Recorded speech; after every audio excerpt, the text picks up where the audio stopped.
Welcome back, everyone. We have Dr. Amir Haghighat here, and he is an interventional cardiologist. He's a real doctor. We had Professor Noai earlier, but now we're going to get serious and talk about a very serious topic, and it's heart disease and heart attack. And why is this so serious? Why is this something that we need to talk about?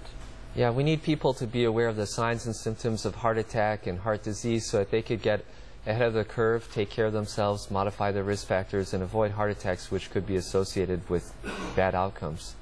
And is it always that what we hear, the pressing on the chest is what we hear? It sounds like something sitting on your chest. Is that how it always presents itself? Yeah. Classically, sitting on the pressure on the chest, like a heaviness on the center of the chest is how it's described, but certainly it presents in different ways in different people. I've heard people say chest tightness, squeezing, discomfort, heaviness, sharp pain, and really it presents in different places in different people. Sometimes it's in the center of the chest or just left of the center, but it could also present in the jaw, the neck, between the shoulder blades, or even in the epigastric region just below the chest wall, radiating to the arm or the neck. Wow. And Bay Medical Center has been nationally recognized for their cardiac care. Yeah. And are we lucky to have something like that here? I know we are. Yeah, absolutely. There's a saying in cardiology that time is tissue, which means the faster you get the artery, the blockage diagnosed and opened, the better the patient will do, the better they're going to do in the long run. And at Bay Medical, they have systems in place to get the patient to the cath lab table real quick, where the artery and the blockage could be diagnosed and then opened in the shortest time possible. And are symptoms different in men and women?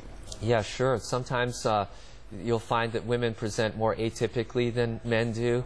So whenever there's a chest discomfort or pain described, especially if it's worse with exertion, I get worried that there could be underlying heart disease. And sometimes it could just come with shortness of breath or sweating or something a little different than it does in men. So the bottom line is what?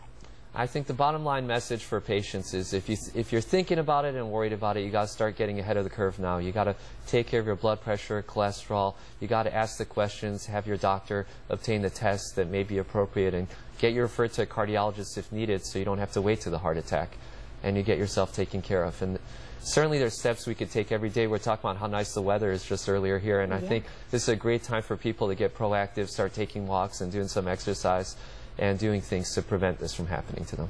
Dr. Haghighat, thank you so much for having here. me. Yes. Thank you very much. And now we've got some